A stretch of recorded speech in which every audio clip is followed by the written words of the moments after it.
Sharma, Member of Parliament and Minister of Government. And with me in the studio today is Mr. Rahman and Mr. Charles Griffith, both are members of our party. They will be speaking on matters that they are prepared to speak on. The program will take a different format. I indicated that in my previous program, that we're going to allow both of the members of the panel to give an opening remarks on matters that they think that the Just Royal Party should focus on.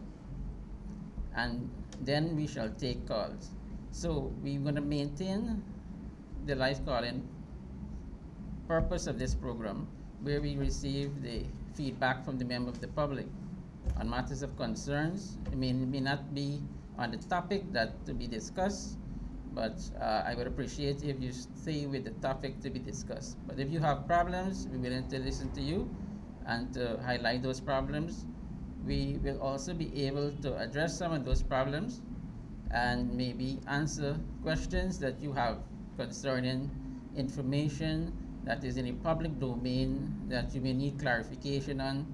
And there's always issue of clarification from time to time coming out from government and from the opposition, or you may see something that is discussed at Parliament, discussed in a committee of Parliament, but you're not too clear about. And you could ask me, I being a member of Parliament and a minister, I could address those issues.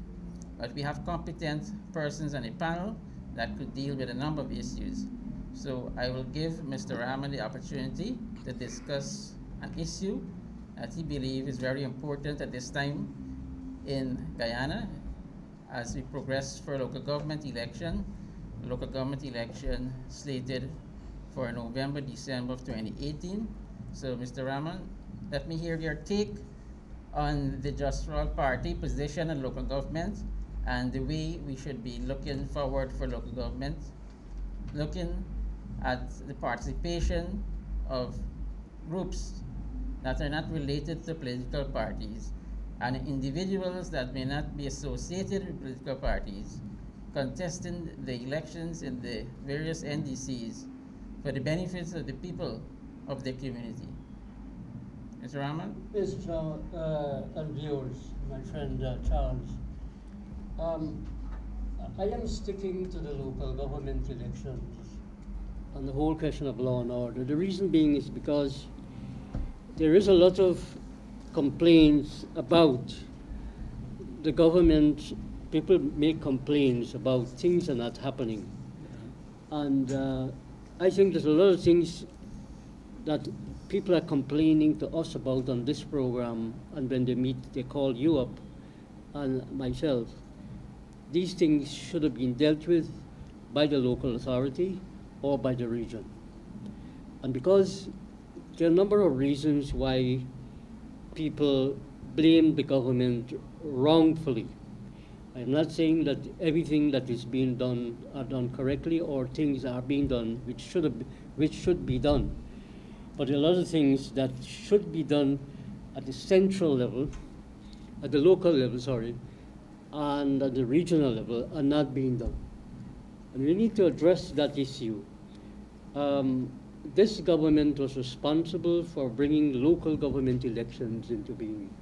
After 20 years of dilly-dallying by the former government, we now have a government that's allowed people at the local level to vote their local representatives. The laws were changed to allow the level of democracy that we've never seen in this country, which allows people living in every area of this country are able to elect their local representative, the constituency council, and those another set of councillors at the PR level.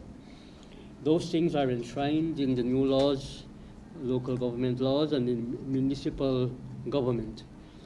And we have to, over and over, Minister, explain the functions of these things. You are well aware of these things because you are one of the people who worked with GCOM, so I expect you to make a much more in-depth contribution to this discussion. So as we allow people to call in and to make their complaints about different things, and we resolve their problems one way or the other after the program.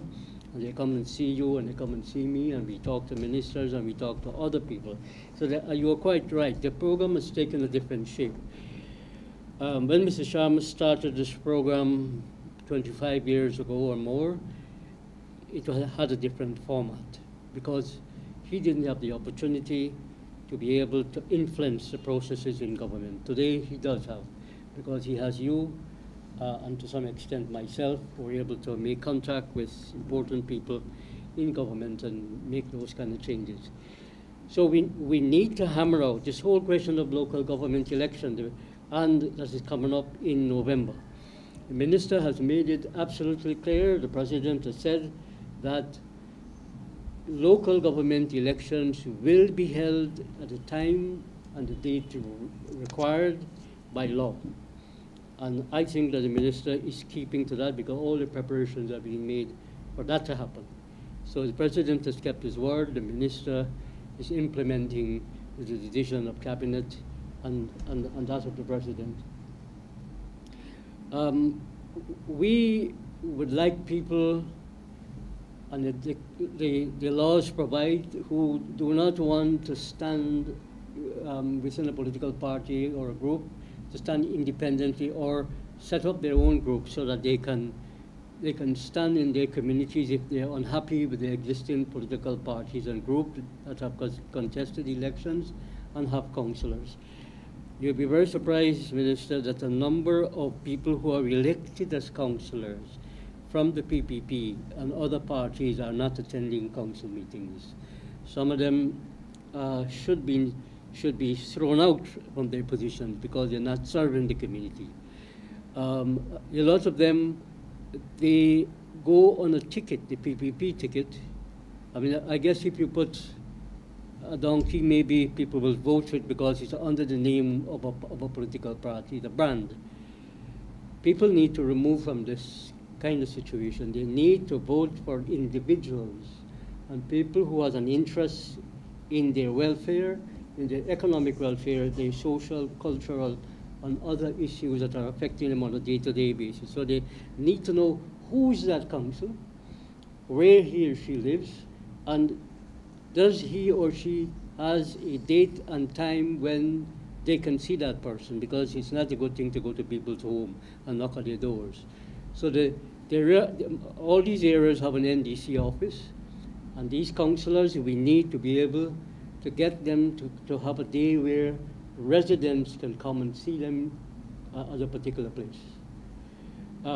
We will encourage people, those of you, when you call in and you're interested in becoming a councillor, you can call us and you can come and see us, and we will advise you, myself and Mr. Sharma, how you can go about doing that. It may appear as if it's a long time from now to November, but there's a lot of work that needs to be done if you want to become a councillor in your own area. I think people need to take up the opportunity to do something for their community, especially people who are young, who have had an opportunity to participate in their communities. It's a good opportunity to do so. You don't need to have any political experience. You just need to have the desire and the will to do things. As I am at it, Minister, I would like to talk a little bit about the Agricultural Bank. Now, in the manifesto of the Justice for All Party, it says on agriculture that it talks about an agricultural low-interest loans must be granted to farmers of both traditional and non-traditional crops. Now, it doesn't say anything about agricultural bank, but the fact is that the commercial banks in this country have refused to lend to farmers money to cultivate agriculture. So the only alternative is for them to get it through the Agricultural Industrial Bank. It's not a new idea, and I know it's a controversial issue. I've raised it over and over again, and I've said that the Minister of Finance had promised that he was going to do a feasibility study. He said he was going to get CARICOM Bank to do the feasibility study 2 years ago. I wonder if he could answer us, or through you, if you know whether that feasibility study has been completed and what are the outcome of it. He talked about transparency and accountability. I've heard him many times talking about transparency and accountability. This government came into being for that purpose. And so therefore, I would like him to tell us.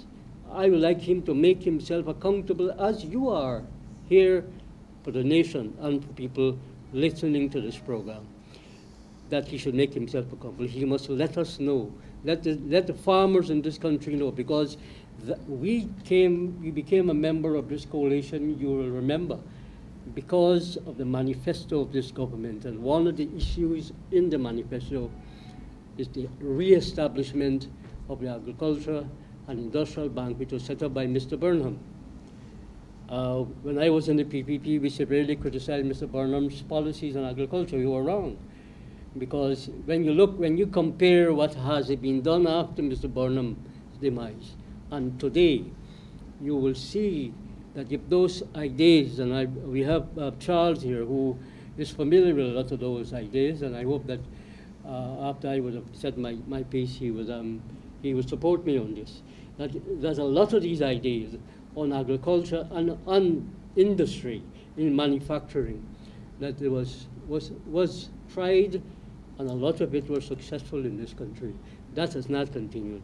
And I think this government need to reconsider those agricultural manufacturing. Because the president is talking, Minister, he's talking about manufacturing. He's saying, he went to Linden and he told Lindeners that he wants to see finished product coming out of this country. Particularly, we have the best wood in this country, and we're not producing the kind of furniture that we can sell abroad. We are producing rice in this country. Mr. Nagamoto seeks to sell our paddy to Mexico, who then mills it and package it and sell it to Venezuela. It doesn't make sense to me, and it doesn't make sense to the thousands of rice farmers who are toiling every single day to bring rice to the table. We need to review these things. We need to place the criticisms where they are, and we need to be sincere and honest about the people there who vote for this government and the vast majority of people who didn't vote for the government. This government is a government of the people. The president has said it over and over again. It didn't matter whether you voted for this government. He is the president of all the people in this country. And so it is. Okay, thank you, Mr. Rahman. And to the viewers and listeners, I hope that you support Mr. Rahman by calling in. This is a live call-in program, but as I said, we made some few changes so the members of the panel could give their viewpoints. So I will take the first call, and remember, it has to be a listed number. I will not be taking private calls. So I will take the first caller. Okay, so maybe both lines are not working. So continue. Caller, you're in the air. Mr. Sharma. Yes. I must congratulate Mr. General Rahman for his presentation. Mr. Rahman is always a knowledgeable person, and he deserves credit. And next thing, Mr. Sharma, I would like to know what becomes of your dad and Mr. Sankey. Thank you. Okay, thank you. Yes, so this program will also give exposure to our membership of the Justral Party. Hearing from them will tell you the quality and caliber of people that we have in our party and the areas of their focus. Mr. Rahman, agriculture, particular rice, and Mr. Griffith, a scientist in his own right, an engineer, and so many things he could take credit for.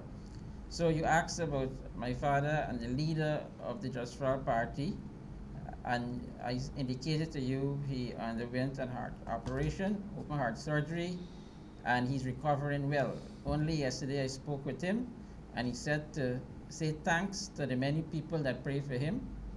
He would not know, but I know, because people will call me and visit my office and openly pray for him in my office or on the telephone, made a prayer for him, and also on social media, WhatsApp, people find mechanisms to get on to a minister like myself, and so they know I will always answer or respond and things like that. So I know for a fact that because of the many prayers you, the people of Guyana, pray for Mr. C.N. Sharma is the reason why he's recovered and recovering today and having and had a successful operation and having a successful recovery. And for Mr. Sankey also had an operation and is recovering. They are preparing for, it's not easy to contest an election. So our people, our membership, they will use a period of time when it's downtime to seek medical attention. And the Parliament will be going into recess in August, and most of the members of Parliament and government ministers probably will be visiting overseas to have their medical examination and checkup, so they prepare and come fresh for budget 2019 and for local government, the second consecutive local government election, the history of Guyana, and also preparation for the 2020 general regional elections due the latest August 2020. So that's an update, and I continue to receive prayers from my father, C.N. Sharma. Caller, in the air. Oh, good afternoon to the panel. Please go I was just going to ask about your father too. Yes. Thank God I have been praying on Mr. Sankey. Now, sir, I just want to say this. Look at this rain. Are you going to tell me now that it's the government causing this rain, that they have to come out and dig all these drains so that the water could go out? I don't think it is fair. Come and see. The people have their bridges into the drains. The water cannot run. If you are his neighbor, dug your little part, the others do nothing. It is not fair to the government. And one thing I want to tell you, sir, you see those people who went out there to get their operations? If you all continue to follow these people, all you're going to go and get your stomach, or your chest open. Because the people are discontented and they are not helping. Mr. Bonham, I glad for what he has done, the self-help. I wish we could have that. Give the people some food and let them go and dig up the drain. They're taking too much of advantage, sir.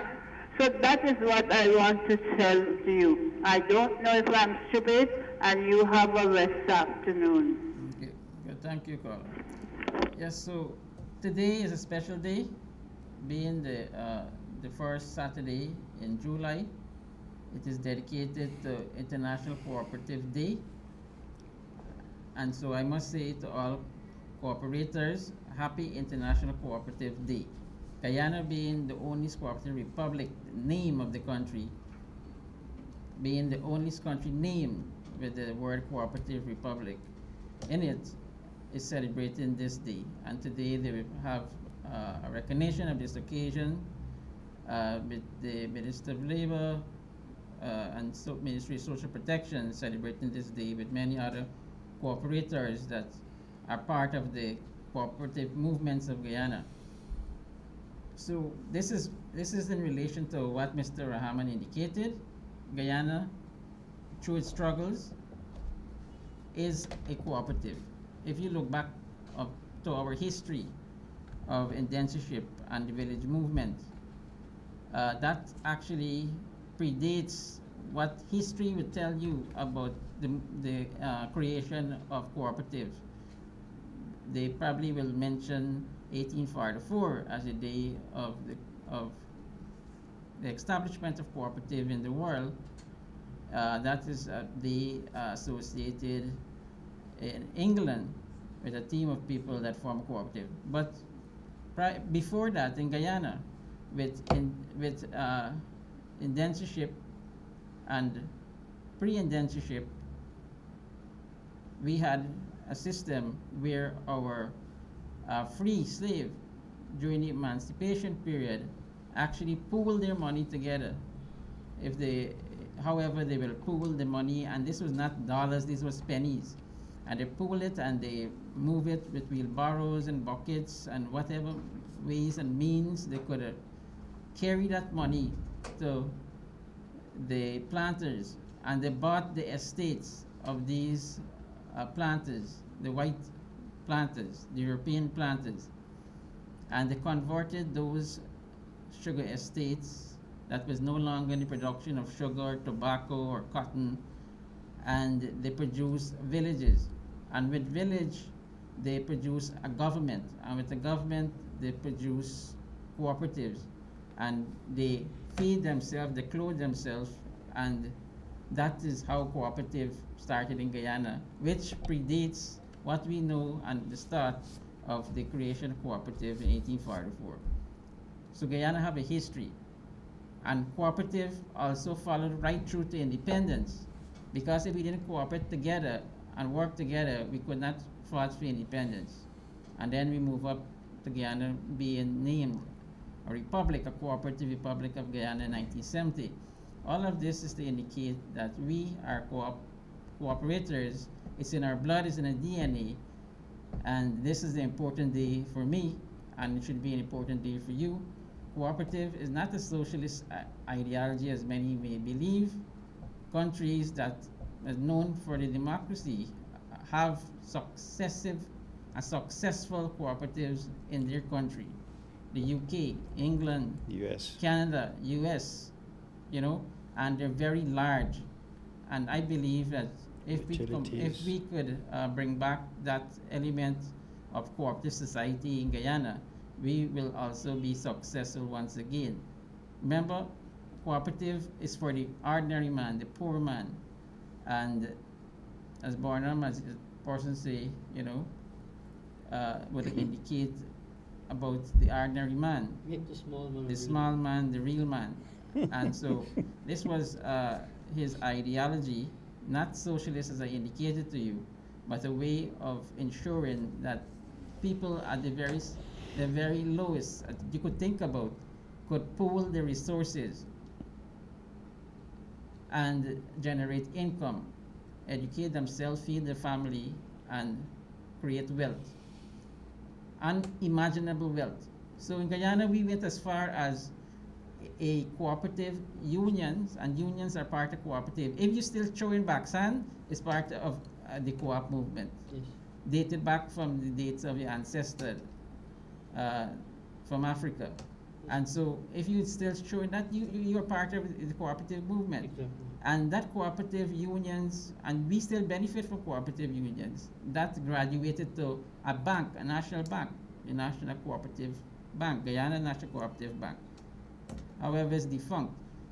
It's no longer existing, but we need to get back to that stage. If we get back to that stage, what Mr. Rahman spoke about a agricultural bank, this could be where you could take over that Exactly. that role of financing agriculture. Caller, you're there. Hi, my brother. Yes. Hello. I play afternoon to all the panel. Yes. Hello? You know who's speaking. Yes. Yes. And I must express my gratitude on behalf of the constituency. And the spoke to by the North. You there? Yes, but I got in some, I got in a Static. breakup. Some static. Okay. The road that I spoke to you about Yes. concerning, I see the brothers, they now they're rolling it there and they're making it tidy for the little ones. So grateful on the behalf of the constituency, behind Greenfield, all those the access of using the road. But we got a little issue. Mr. Sharma, I don't know if you could enlighten me. So, and was at a comrade there, and I saw this, the $5 million bond, $25.5 million bond in Sex Street is still on the AOA. Now, in that the Madam Minister came on the air and she said that they got a piece of equipment in that bond. It's so important that they store it in the bond, and for the 2.5 years, I think it's running into what, $19.5 million when Mr. was there, and then it broke down $1 billion per month. Now, I want to know how important are the piece of equipment that is in that for that kind of money a month. And not only that, now we got a little one, used to work at the Guy Bridge there, and come in contact with a brain tumor, and that young woman and change $1 million to go outside to get an operation, while we got a man with a piece of equipment, triple time the time the equipment life and the stinkness all bad stuff. So I want to know if at the end of it, when they decide to the guy already own that band, and if it is both useful for us in this country, or it is going to the specialty hospital and bring doctors to you, so that we could stop on this telethon to help our people. Okay, tell me what you want to know. To know if that piece of equipment in the value, the money we pay for it when the money comes for that band. Thank you. Thank you. I just discontinue the call because it's static. So I don't know if you heard him clear. No. My apologies. I wouldn't want to speak on the issue of the bond.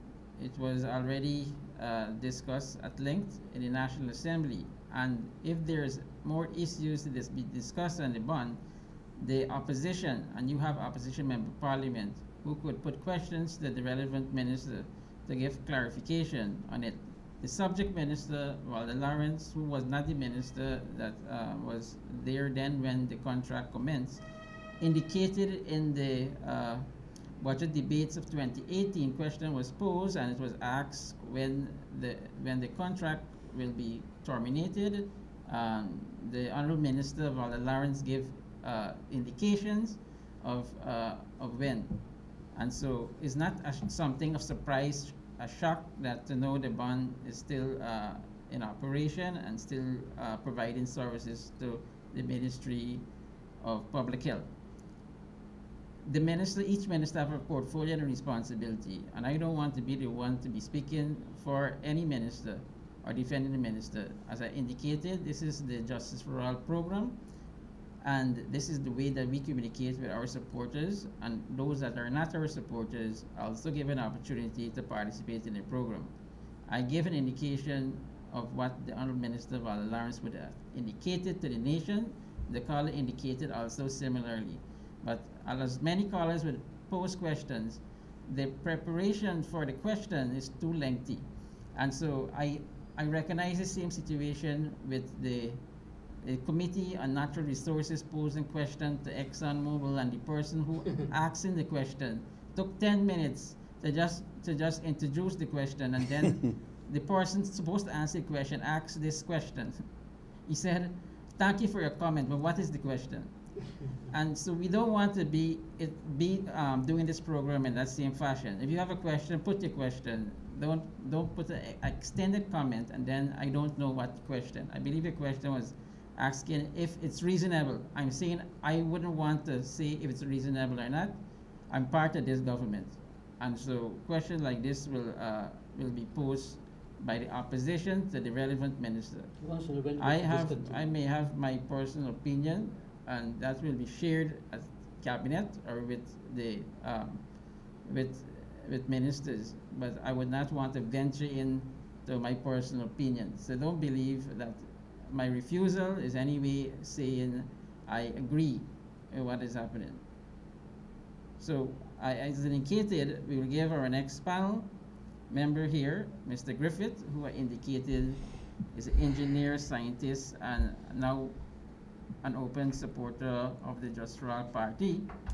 I was given an opportunity to speak on the possibility of Guyana becoming a renowned manufacturing country that could produce anything that you think is possible because of the wealth of resources that Guyana have. And he's going to outline how it could be done and the benefits to Guyana, and maybe he could indicate some of the goals in the factories, in the standard of living that if a country or any country, in particular Guyana, develop into a world-class manufacturing company, what are the possibilities? So this is not putting all your eggs in one basket. We're not going to just run a party, but not just rely on the resources, financial resources from oil and gas, but also to use those resources to become a manufacturing giant that could compete with any country, including Brazil or a neighbor. We have limited land space, but we have human resources also, which is limited but technical, and we want to give them an opportunity to put that the gray matter to work. So, Mr. Griffith, you have the opportunity to briefly indicate to the nation what are some of these plans to making Guyana a renowned manufacturing country.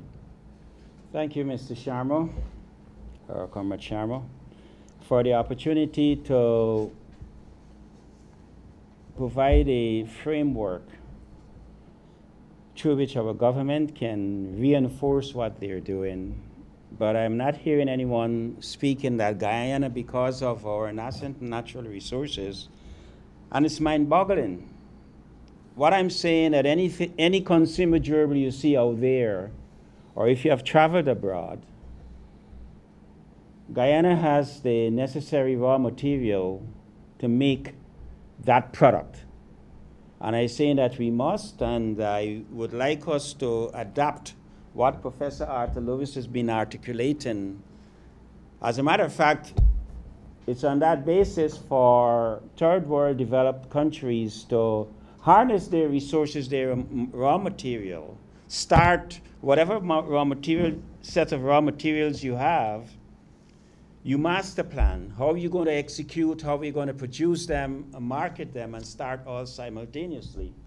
By doing that, what you will be doing is transforming a society that comprises of business to produce products that are competitive over time, that your standard of living, your income, growth, you consider labor, and your spending power can increase for the society. What are some of the arrangements? For Guyana, one of the bugbears for our development, we hear over time, even in the previous government, about the intermediate savannas. But that environment is hostile, and there are no utilities, there are no amenities there, but the agricultural land is very, very, very, very fertile. What we need to do is to identify the sectors that can produce commodities, and that will be an integrative arrangement whereby you will have natural resources, that will include water, that will include agricultural land. And as a matter of fact, I'm not even bothered about the brain drain, because we have the necessary human resource that can execute. If we master plan in every sector, by preparing a master plan, it's a yardstick through which we can go downstream. And in doing so, with respect to our energy, and that's the first area we should look at, our energy resources. I noticed there are a number of projects with solar energy and small hydro projects. But what I'm talking about is that over time, in 3 to 4 years, there are sites in Guyana that can generate over 3,000, 4,000 megawatts of power. Last week, I mentioned before Makara and between Makara and Bartico, where all of Essequibo, all of Cayuni, all of Mazaruni, and Potaro, that volume of water itself, there are innovative ways in which we can generate power from that specific location. Any person who has been involved in any aspect of physics will hear about Bernoulli equation.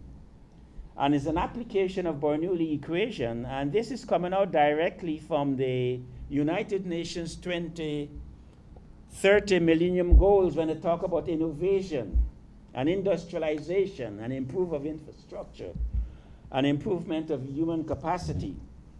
So this is an innovative way. We need to take a look at it.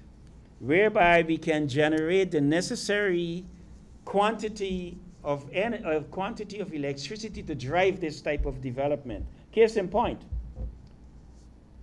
we speak about China being a developed country producing any consumer durable you can think about. What they did, they built an hydro project called the Three Gorges Dam. Go on the internet and read about it. And it took them about nearly 10 years to do, and it displaced many communities. We have an area between Bartica and Makara in which we can generate massive amount of electricity, whereby power would be free. You can invite investors to come, but you need to master plan in each sector. You need to master plan in each river district. In other words, you identify a creek, and then you set the corridors. The high points will be transportation linkages. As a matter of fact, GGMC has a problem now whereby they're giving out land, but then some miners cannot efficiently get into where the land is being granted, and primarily because there were no master plan prepared whereby you identify corridors that the government owns, and that can be an inducement, like in the intermediate savannas. You need to provide inducements for entrepreneurs to come and invest their money. And I'm saying that if you master plan and put in all of these corridors, and you have the energy to sustain this type of development, cheap energy to sustain this type of development, we can make Guyana a world-renowned manufacturing powerhouse in the world because we have all these natural resources. So as we go along in this program, I will be able to outline, based upon your questions, how these master plans should be prepared, and I've prepared many of them, and how we can attract capital to execute the elements of these master plans, whereby you create a multiplicity of factories. Factories are what build cities. Factories are what bring people together. Factories are what generate multiple revenue sources. So factories in every single area, whether food factory, whether factory for manufacturing equipment, and we have the raw material to make the metal to manufacture these equipment. Take another point we should look at. Our bauxite. Let's not make the same mistake as our previous leaders have done. There are 55 products on the market in which bauxite is the base. How much are we producing? So with the oil, where there are over 100 products from petroleum, so let us learn how to do that. So what I'm saying essentially, let's master plan at this point in time so that you can take it to the communities, so you can take it to the population, and everybody can see what we are doing to make Guyana a manufacturing powerhouse in the world. And I will stop there and I invite questions. Okay, thank you, Mr. Griffith. Caller, you on to the Voice of the People program? Yeah. Yes. I can't from moving about the backside and what going on in the country. You look at the news when they got very closed down, pretty park over 300 workers gone down. This government not create no job for people. Want the people children got to go to school. This government give the school voucher $2,000. They got to pay $2,500 register fee, $4,000 graduation fee. Where we heading? Mr. Jaipal? No, I'm listening to you. I asked you where we heading. We heading nowhere in this country. No, I don't know. This government not looking. All right. Rice farmers, the sugar workers. They not looking to the market, the vendors them. They not looking to the people that want drive and sell, want ride and sell, want walk and sell. Because personally, let me tell you, me has left me at 12:30 in the night and go to Meadowbank, buy fish, come back and drive and sell. And if they can send a picture to you right now and show you how much fish me get me freezer right now, eyes down. One freezer full, eyes down. Because business not going in this country, money not circulating in this country. Okay. Well, definitely is a regular caller, and he always speak about his frustration. In any country there's frustration. In Guyana, Guyana is no exception. You claiming there is no business happening in Guyana, but we have the private sector commission in the Chamber of Commerce. They're doing business. I'm not hearing them complaining. The way the people doing business change, but you are not changing. So people is using technology. People don't go, I don't, even myself is sometimes guilty of it, not going to a place in Regent Street to shop. I may go to Giftland, or I may go to some other shopping mall. So definitely those small vendors in the arcade and in Regent Street and the pave, they're not getting my business or not getting your business, because people want convenience, they want security, they want comfort, and so they change. But you think you could still make it happen, and you could still make a living doing things that you want to do, how you want to do it. But you have to please the customer, and not how you want to deliver this goods or this service. You have to please the customer. It's like your former President Barjack just saying he's going to make Skeldon. Are you going to build a tarmac for the vendors to sell, but the vendors don't want it? And what I'm saying here is that government needs to take a careful study, which is doing, and you, the individual, the businessmen and women, small and large, need to take a stock of how you're doing business and what is profitable and what is not profitable. So if you have two freezer full of frozen fish, what you want? The government to come and buy it out? You know, it's a risk. Business is about risk. And Vera, the businessman, he's aged, and you don't want a 70-year-old man going through all the headache of that business. He said, Vera, I'm speaking about the seafood processing individual that recently indicated his closure and presently is winding up operation. That he indicated publicly is not government putting him in this position. Maybe, I'm saying maybe his age. One, he indicated the certification process that he will have to go through to be recognized. Now, Guyana have to deal with globalization. And Mr. Griffith going to tell you, if you want to be competitive, as he's promoting Guyana could be a world-renowned manufacturer, you have to ensure that you're competitive. Quality. You have to produce quality goods and services that not just is quality, but there is a factor which you never consider, and it's the factors that you probably don't think nothing about. These people thinking of. So you can't go fishing and having turtles in your net and things like dolphin. So you have to be certified that you don't affect these species of marine animals. And that is certification that I think Vera and so is saying that, and even those level of certification about health issues and traceability, people want to know where the food coming from. You can't just say, I'm going to make sardines and I don't know where the fish is coming from, or I'm going to produce saltfish, or I'm going to produce catfish. That is the reason why the U.S.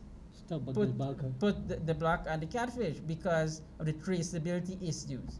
Where it come from? So you can't blame government for that. I know you want to blame government, but I know you're trying to use the program to blame government, but I'm saying to you, you can't blame government. People in Guyana don't purchase the clothing or the electrical appliances from any store, or hardly purchase from any store. They're going to Zoom and paying the money and getting it direct. That's right. So in Guyana, the youth is focusing on education. The parents sending the children to private schools. When you send your children to private school, you take out the money from your pocket that you would otherwise spend in Regent Street shopping for clothes and shoes and everything else. They want a quality education for their young children. And you saw what happened at the last grade 6 with Guyana breaking history for the first time, 529 out of 529. The scores are skyrocketing, and not because of government, it's because of those parents making sacrifices. We're speaking about young adults who going to get a master's. For a 1-year program, they get a master's. I don't know how competent they will be with a one-year program. I don't know. the proof will be in the eating of the Results. pudding, of when government will actually employ these young people that doing the master's program and so and see if they could perform. But what I'm saying, that program probably costs about 3 to 2 million Guyana dollars. But nevertheless, they're sacrificing and doing the program. I don't know where they get the funds from. And you saying Guyana is not doing business, but these people apparently get money to study. The focused education. When that young adult take that money to go and study, it's less money to go in the market. It's less money to buy your fish or your goods. So the dynamics of things are changing. You will also have to change because you're going to be extinct like the dinosaur. Learn from history. Don't repeat history. So we at government here will be doing studies on how on best practices in which you could reinvent your business. So let us talk about that. So don't let me be speaking. Let me take a call, and then I'm going to ask Mr. Griffith to expand on what I said, or confirm or denied what I'm saying. Caller, you're there. See, you allow me to talk about what you got to tell you. Okay, good. Thank you. Mr. Griffith? Yes, go ahead. Speak about in manufacturing. Speak about standards. Speak about HACCP. If you're going to export products, you have to have a HACCP, which is a hazard analysis certificate. And that states that your manufacturing process line has satisfied all the requirements that is required for export. And there are very few of us who are trained as HACCP technicians. I received my training probably about 8 years ago. It's been an HACCP person. As regards to agricultural manufacturing, and I was involved at GPC, Guyana Pharmaceutical Corporation, in the 80s, where we produced at GPC. Vikudet is still alive, and Dr. Chin is still alive. Mr. Lee is still alive. We produced products that competed with any product coming into the country or any product manufactured in the world. And those are the standards I think we have to adapt. With respect to the specific commodities, we have carambola, we have lemongrass, cerola, and I like to talk about Cerex, which is a product that made a lot of money and can still make a lot of money. The raw material is rice and soybeans and corn, and at that time, when we made Cerex, we got a corn from USAID. The soybeans, we got the soybeans from USAID. And Mr. Lee challenged me to produce and we were going to substitute pumpkin seeds for soybeans, and challenged me to design a piece of equipment to shell the pumpkin seeds. Lo and behold, I left Guyana and I went to Mexico at the Center for Advanced Study, and the person there I ran into at the center was Dr. Norm Burlog, who was a geneticist and Nobel laureate. And he advised me that he has been able to remove the tester of the pumpkin seed genetically. What I'm saying, in Guyana, there are many products in which we can do considerable amount of research as the manufacturing process evolve. We have to start small, but then we have to be more definitive. Considerable amount of extension officers we need to push our agriculture, but we can be a manufacturing powerhouse relative to food or any other material. We need to prepare master plans. And from those master plans, I'm not talking about, hey, just putting this here and putting this there. In each community or in each area, defined area, you have a master plan. So much money we're going to spend. This is the type of infrastructure we need. These are the type of factories we need, and so much we're going to start at a specific economic level. Part of the problems I suspect why many cooperatives failed is because there were no definitive economic unit analysis. But I'm saying here, let's not make the same mistake. Let's do the analysis within the master plan And so farmers can know I'm going to produce so much, the factory is going to absorb so much, or I can sell so much on the market. But the fact is that we need master plans in each sector, and there are about 11 sectors. Hello. We need master plans Okay, to be please prepared. Hello. Please hold. Yeah, good afternoon. Okay, all right, continue. Yes. Yeah, the gentleman attacked something. I mean, I agree with something. Yes. I mean, I want to know what he ever produced, plant or grow, as the gentleman attacked, or what kind of farm he had, or what kind of thing he had. These things you often tell people, let them know, because you can't get on education, you can't plant a local tree in your yard. That doesn't make sense. And you tell people to produce. What are you going to produce, sir? Let me hear, man. Tell the people. Who are you referring to? Mr. Griffith? Yeah, the gentleman attacked. Okay, good, thank you. Well, What as I is said, it? as I indicated, Mr. Griffith is an engineer. But why He's do a they get? scientist. Why do they get So- personal? No, So I can answer. You don't ask an No, engineer scientist yeah, why they I produce understand and what they he's grow. saying. But I would this like is to not the answer. kind of comments that we expect No, I will from not the say. callers. So He let us needs go to to be the educated. caller. You're there. Hello. Hello, good afternoon. Yes, good afternoon. I just want that everybody must understand we is one nation, and I want ExxonMobil to come clean and tell the nation that with the environmental impact in the next 10 to 15 years on Guyana, knowing that Guyana is below sea level. And it must publish every single day to show the young generation, as they say, coming up. So I would like that the minister who is in charge of this project to tell everything. We don't have a problem with comment, but knowing that we is below sea level and the environmental impact Why are you that people concerned? have. Why are you concerned about this? Because oil is good and is bad. And No, we are going to know that. Why are you concerned about the environmental impact assessment? Because Did you read it in the paper? we don't below sea level already. And No. everybody know that. Where did you get this information from? The newspaper? No, but if you watch TV every day and if you watch Discovery and you Okay. could see these studies that Alright. happen in other Alright. countries. Okay, good. Are Thank you- you. Thank you. So basically, I wanted to get from the caller because it is a current issue. A committee of Parliament, a Natural Resources Committee of Parliament that is chaired by the opposition, Looking at that. had a discussion with ExxonMobil. So they had all the opportunity to get all the information which they want from ExxonMobil. Listen to So I'm this. asking you, where did you get this idea from to call in to ask about that? Because it's a current issue, it's a topic. So I'm happy that you are asking about it. But here is where your political representative should be representing you. And from what I read in the newspaper about the performance of this Natural Resources Committee, it is disgusting, to say the truth. And I didn't expect a committee of that caliber, as the newspaper carry it, would give the kind of service to this nation as they did.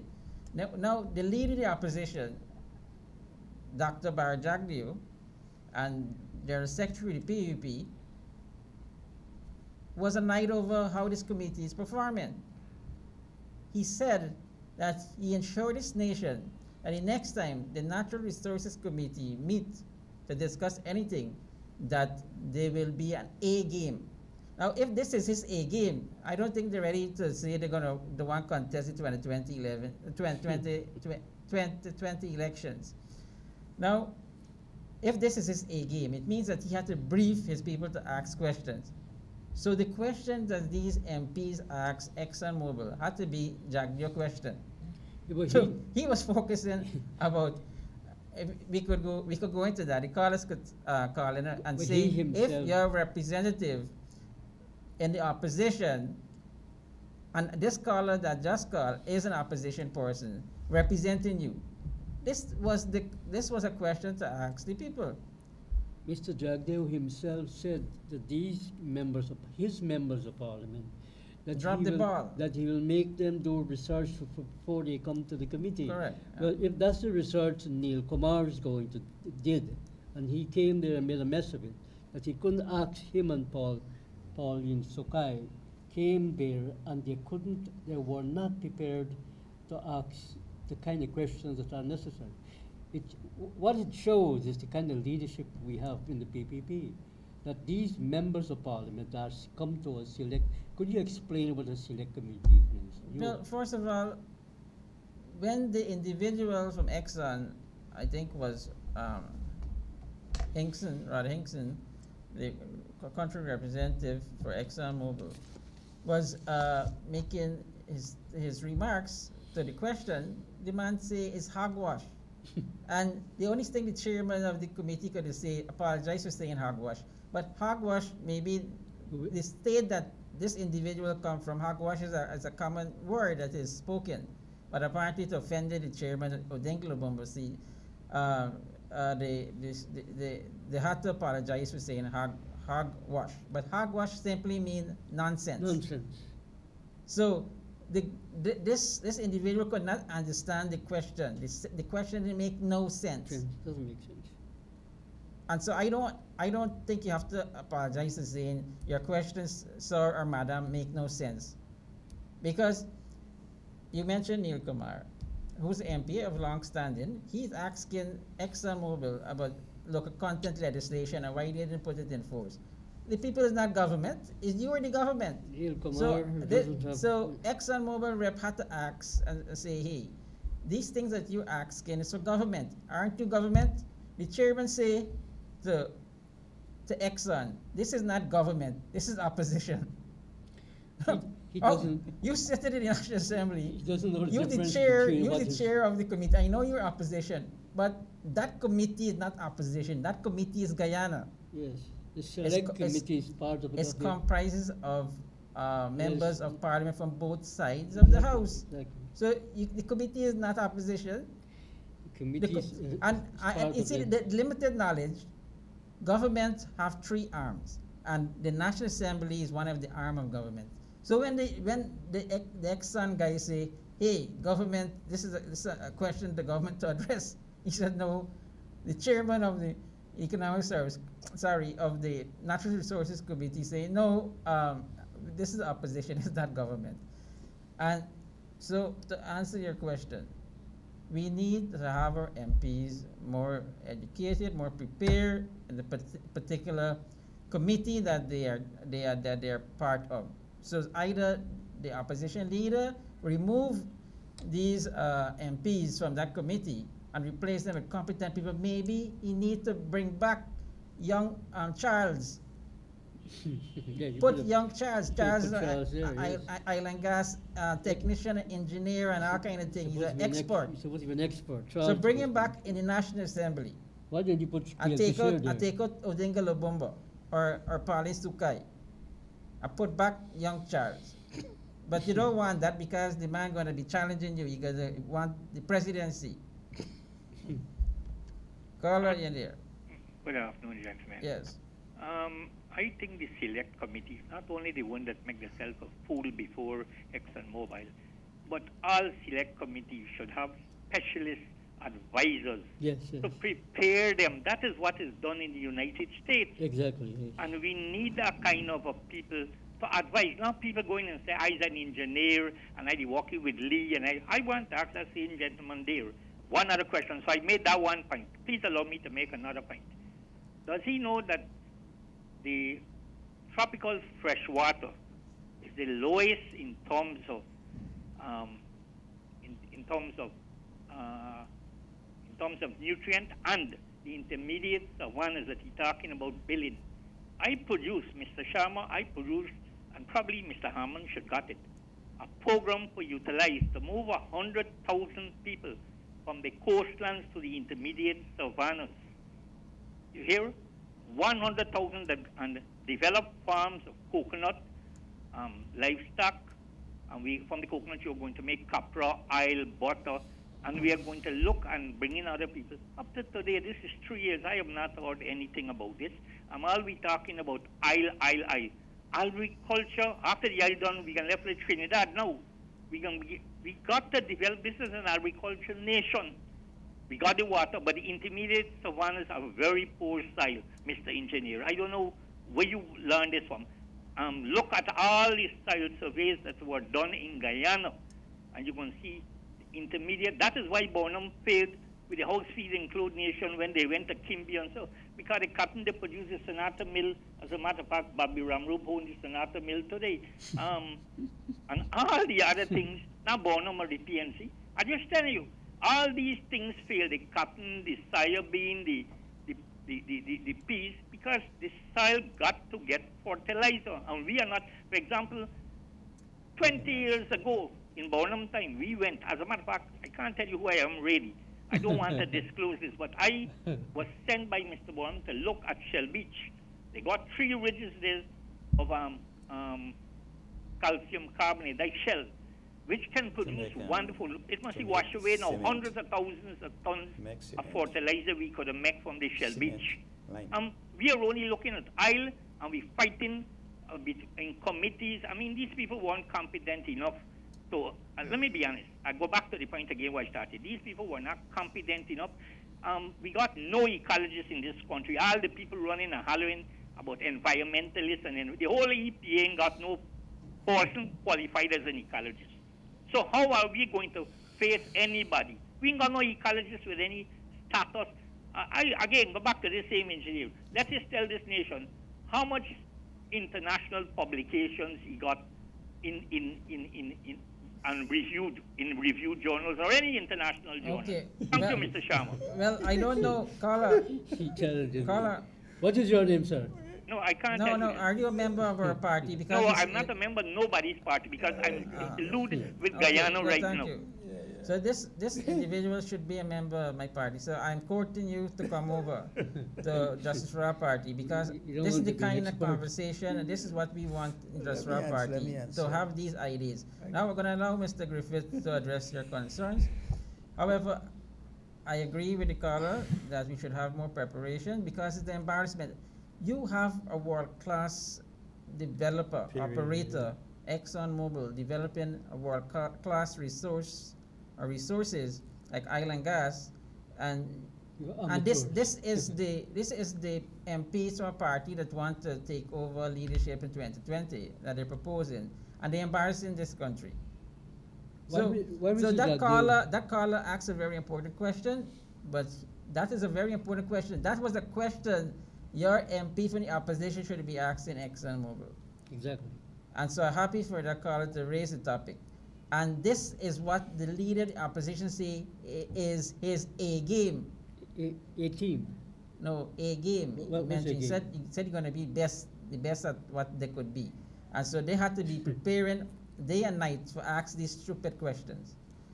And so, Mr. Griffith, I will give you the opportunity to respond. Make it short. Thanks. The last caller, and you asked about publications. Yes, I used to be an associate professor at the Center for Advanced Study in Mexico, and I have peer-reviewed journal articles primarily in heat and mass transfer, and there are other articles, on processing of agricultural products. So if you want me to show them to you, or you can go to the journals, I can give you the references. As regards to the intermediate savannas, there are many areas in the intermediate savannas that are extremely fertile. And that information you can get from the Central Agricultural Research Station, where I worked in the 70s under Dr. Dongna, Dr. Chesney, Dr. Muller. Those are Guyanese that did tremendous amount of work in the intermediate savannas. So I do not know where you get that information that the soils are poor in intermediate savannas. What I do not have in the intermediate savannas is the infrastructure for agricultural development. And I am one that this is what I'm saying, factories. And in order for you to have agricultural factories, you need the produce to come from somewhere.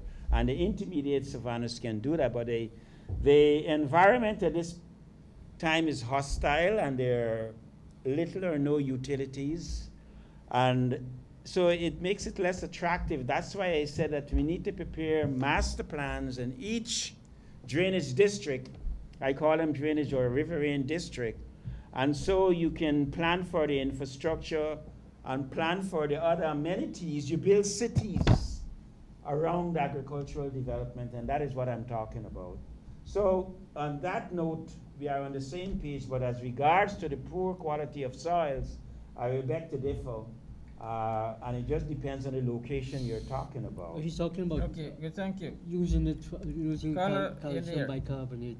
As regards to Good morning, one other question. and the panel. Yes. People just call and say, well, a program failed. But these things are not true. Anybody could say that. That is true. Right? The fact remains we were producing Guyana orange juice, we were into the manufacture. Yes.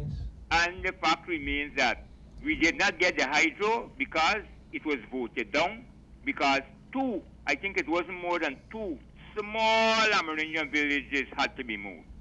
Yes. I think it was more than 2. No, but because also when the Venezuelan government then had opposed it. Okay? Right, and they were close to America, because America was getting oil from them. Yes. So that is what we had suffered. So people people just speak from their mouth, but they don't speak the reality of the world we living in, and that is what controls what goes on. And what made things change after is when the IMF know directly why you did it. They get Mr. Hyde to change the whole program and open the whole country to the importation of goods, right? That's right. And that's why the whole local market now went under, because we now getting everything from outside. Correct. Look what America's talking about today and starting trade war about, because more China goods coming into their country than they're able to get into China. That's what the war is about, you know. It's right? more than that. So why would we open our market and flood our country with things from all over the world, and we don't have things going into their country?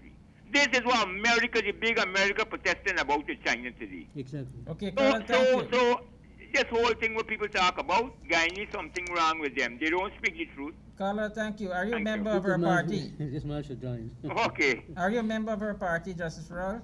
No. Are you interested in standing as a local councillor in your area where you live? I did form a party, but I just didn't put it into action. You don't need a party. You just stand as a local councillor to represent the people where you live. No, but I feel the people at the bottom need representatives in Parliament directly, Carla, who representing the people at the bottom. Our door open, the Justice for All Party, and I welcome you. This, Carla, very insightful.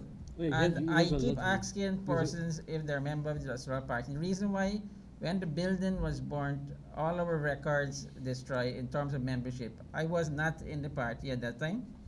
And so I don't know all the members, and so the return of the leader of the party, Mr. C.N. Sharma, we will have to call a congress to all our members and supporters out there, so you could elect your new leadership for the Justice for All Party. This caller has some good history, he has a recorded history. So if I ask if you are a supporter, a member of the party, or if you want to join, is to prepare you for the Congress of the Justice for All Party. Caller, in there. Hello. Hi, hello. Mr. Minister and the panel. I think I called a little before.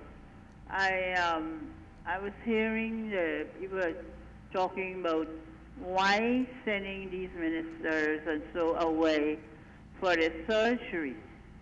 Guyana can do it. I'm not going to say Guyana cannot, but my belief is I worked in the health field for a long time, and ministers and so on, I believe they wouldn't recover as fast here as out there. Because remember, the visitors alone who are going to visit them here, they would take a longer time to recover. But over there, they're not going to get all these visitors. And in some of the hospitals, they have signs up, no visitors. No, thank you, Carla. Very important point. Thank you. What about the money that is being spent to send them abroad? The caller is correct. The caller is correct. So, however, the caller probably misunderstood me. I never speak about we sending ministers anywhere to do anything. See, in the period of the recess, you will have members of Parliament, including ministers, taking the opportunity to do health checkups. I don't know if they're going abroad. So Mr. C.N. Sharma decided to go abroad. He's not a minister. He's not a member of parliament. But He's a Mr. businessman and a leader of the Industrial Party. He took the decision, but the caller was right and right on the button that the reason why he took it there is very complicated. I don't want to tell you because you wouldn't believe how complicated was the operation. But he survived. But what is important is what she said, the recovery aspect. There, no one could go and visit him. I can't even call him in his cell or call someone in the cell. There is a limit of time, and the person will have to be wearing protective gear before they go and visit him. And so that is the level of care. So if you had the surgery done here, which was totally impossible, because it's never done in Guyana before, there's a possibility he would be infected before he recover fully. And that is the important part. So the caller is right. Why you go there is the seriousness of the aftercare. It's very important that you have the right aftercare. Caller right, to support the caller. But ministers, I'm not promoting that they go overseas and do any checkup. I never travel overseas to do any checkup. I never will. If anything happens to me, I go into public, and if so be it, I die. And so it's not going to be because of the poor quality of the service received at public hospitals, because that was my date. That was my appointed date that God said I should go. I can't delay it. Caller in there. Hello? Hello? Yes. Yeah, good afternoon, Mr. Sharma. Yes, good afternoon. Yeah, I'd like to talk about your father, Mr. Sharma. Yes. You got to remember, he's a member of the Justice for All Party, right? The leader. Yes. And that is one of the 6 parties in this coalition government. Yes. So some assistance supposed to be given to him. No, He's the leader for the Justice for All Party. Right? That's one. I don't know. Did he ask any assistance? Probably you know something I don't know. Okay, never mind, but he's supposed to get some assistance because he's the leader of the Justice for All Party. Now, in connection with the road for Freight Harmony, I see they did some excellent work there. So we have now access to the housing scheme. But in connection with my road, we're still in the same situation again, right? I'm kindly asking if some similar work could be done in the middle income area. Okay? So you get some work done already. Pardon me? Some work is being done. That's the main access road, some work is done there. So we have a free access into the housing scheme now. So they made some improvement. Yes. Another thing, in connection with Mr. Sharma, this is the 7th month in a year, right? We're not hearing anything about the public servant negotiations, right? This government promised when they get into office that they're going to change all of that. We had an early budget. Are you a public servant? And lo and behold... Are you a public servant? Pardon me? Are you a public servant? Yes, sir. Okay. And we haven't heard a single word from the government. We had a budget in November. This is July. Sir, please, call in the union, start the negotiation, and let's move ahead. Okay. Another thing in connection with the teachers. This government, Mr. Granger, set up some task force and so on and so on. This government having the courtesy to call the union back and say, well, look, we are such a position. Hello? Then, you know, bad signal. The teachers are being agitated and so on. The government is supposed to call in and feedback. That is the current government. Thank you. Okay, good. Thank you. So the caller raised a number of issues. The caller did recognize that work is being done in his community. In Diamond also, I get a lot of compliments that work are being done to patch the road, the main road, some of the access road with potholes. This is what happened during the rainy season. Sorry, the rainy season will cause your road to be inundated with a heavy load from trucks and other vehicles. Will tear the road apart. And so I'm not too happy, although work is being done. It's being done in this weather, because I don't know how long it's going to last. because water is already on the surface and it's mixed with the raw material, which would not hold for quite a long time. So while I'm happy that doing work and persons and residents and citizens are calling for work to be done on the road, this is not the right time to actually do the work on the road. So I don't know if we can get quality for a buck and a job well done, but nevertheless we must say to the NDC, RDC, and central government, public infrastructure, Ministry of Communities, to engage in the complaints of residents to address the issues. And the matter of negotiation for salary increases, this is a matter strictly between your union. That is why I asked the caller if he's a public service. If you're teacher union, public service union, if you're a regular public servant, you need to push your leaders to engage the government on these things and to come out and have press conference and to even to challenge them on matters. But don't sit idly by and wait for the opportune moment to corner the government when a budget is about to be carved out and to be implemented, to say, hey, where's my increase? What the government is doing. Your union is equally responsible. You're paying them dues, right? Union dues to represent you. And so I'm not saying everything the government is doing is right. You spoke about the absence of communication between the government, responsible government ministry in relation to the teacher service, the teachers and the Guyana Teachers Union.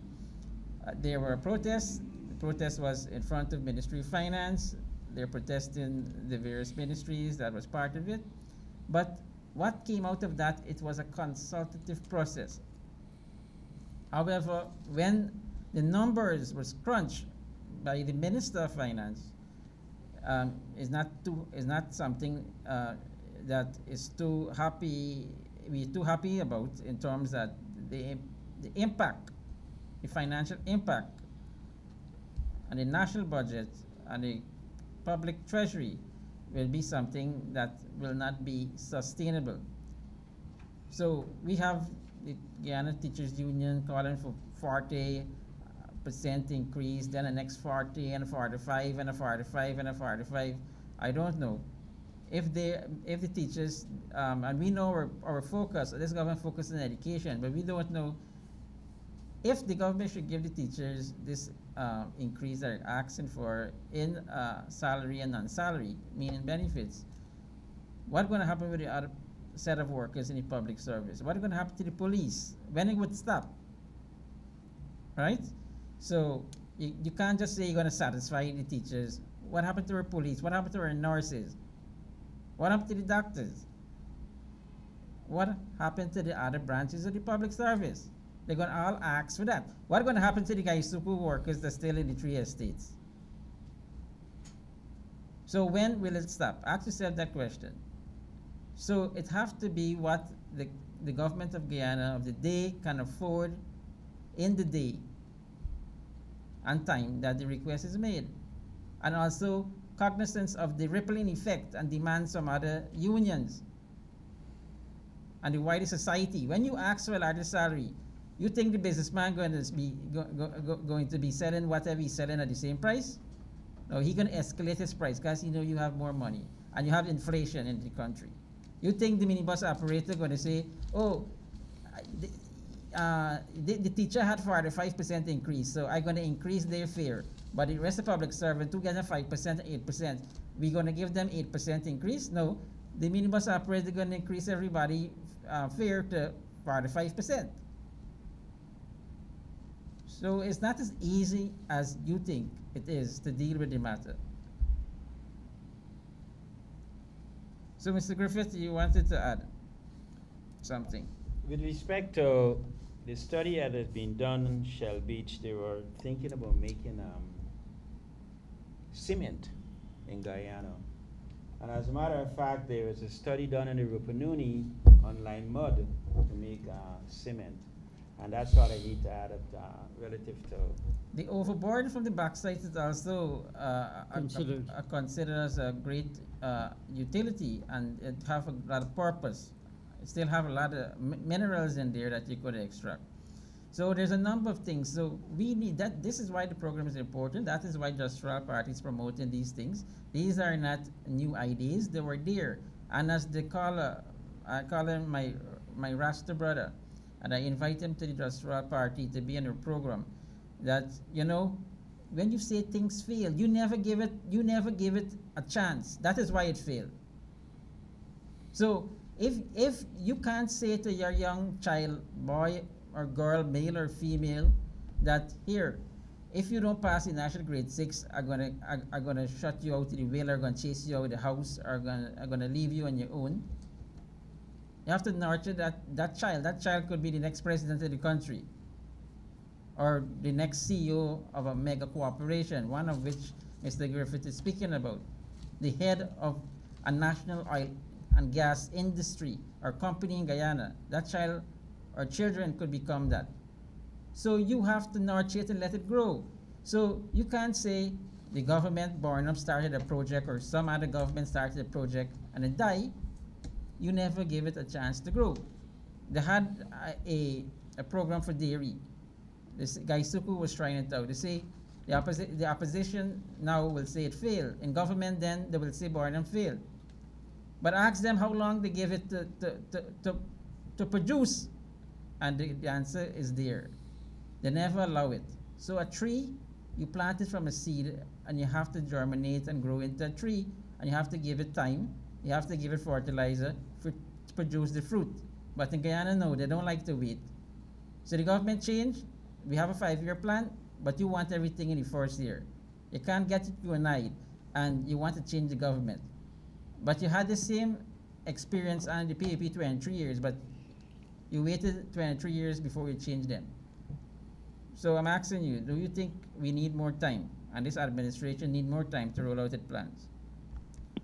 Caller, you're there. Hello? Hello? Apparently, I may probably answer the caller question. Mr. Rahman? I think this question of manufacturing seemed to... Caller, you're there. Yes, good afternoon, Jai. Good afternoon. Could you explain what is a state pension? Is there anything to do with the old age pension? Thank you. Okay, good. All right. Well, the state pension going to be what is paid to the like senior government officials, right? So there was a time when this state pension was paid to Mr. Griffith. He will know about that, those designation of officers of those days.